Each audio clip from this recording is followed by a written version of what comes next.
We're trying to figure out the total amount of sales tax. And before I look at clue 1 and clue 2, I want to do one thing with this equation. Let's clear our fractions by multiplying both sides by 3. And that will give me x of 1 plus x of 2 plus x of 3 equal 150. So that's another form of that. Let's look at clue 1. The price of the most expensive item that Kate purchased from the store was $100. Well, that $100 is going to be taxed at 6%, right? That's going to have a 6% tax on it.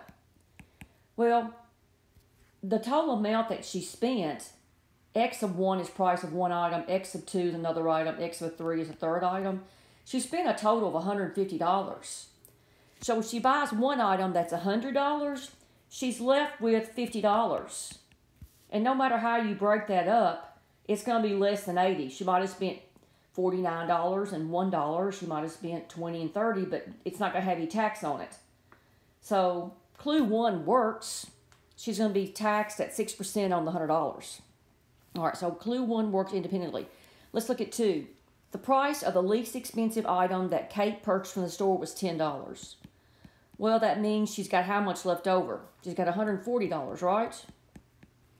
And this ain't going to work because it might be she spent $70 and $70 and neither one of those would be taxed. Or it could be that she spent $90 and how much? $50? So one item would be and the other one wouldn't. So only clue 1 works.